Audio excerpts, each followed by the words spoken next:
Hello guys, what's up? Isang magandang umaga sa ating lahat at lalo na sa ating mga taga-suporta at mga taga-subaybay ng ating YouTube channel. Muli na naman nagbabalik ang inyong Alsir TV.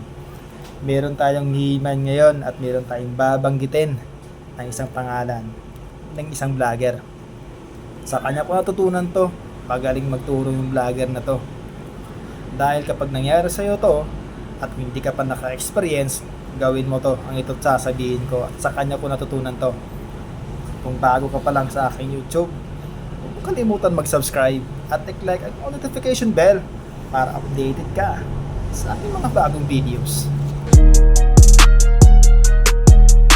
Shoutout sa'yo kay Sir Mecanico, yung vlogger na sa kanya ko napanood kung paano to gawin at kung paano maayos ang problema ng sasakyan ko. Yan si Mr.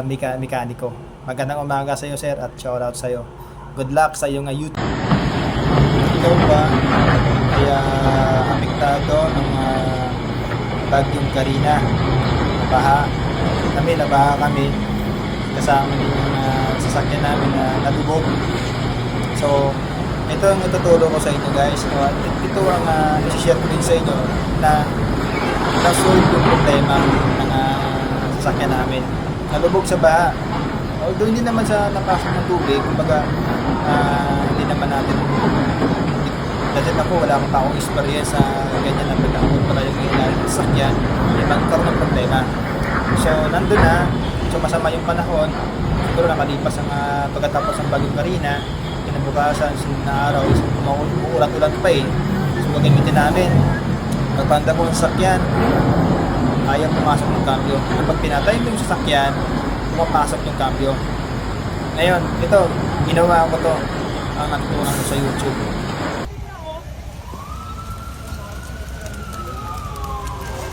Saan kaya dun? Ang lalim na. Wala, kanina pa nag-alisan yun. Alas 8 pa yan.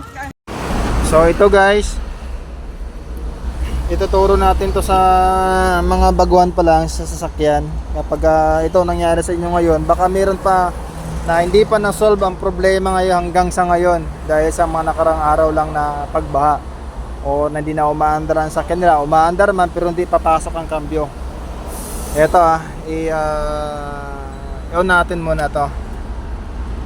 Actually hindi ko pa to naayos yung nakalagay dyan sa indicator niya yung check engine. So start natin. Ayan. Pag naka-start na siya guys, hindi siya papasok ang cambio. Matigas siya. Matigas. Hindi papasok kahit sa trisera, kwarta, at pag sa reverse, lumalagatak siya.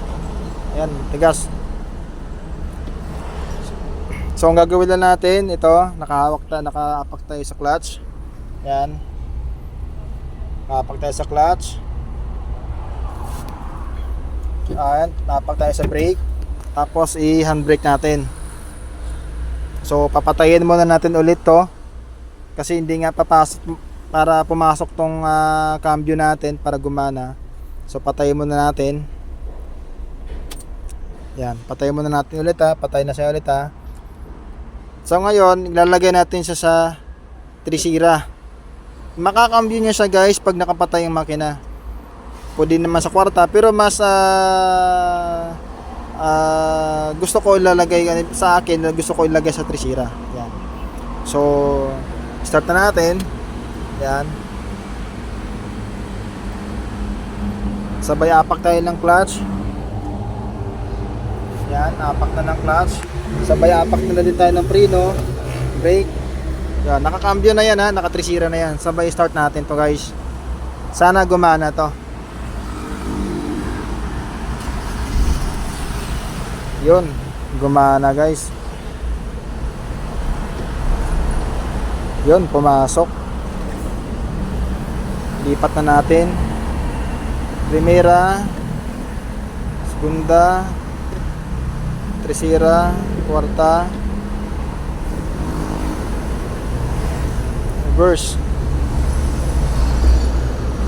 So okay.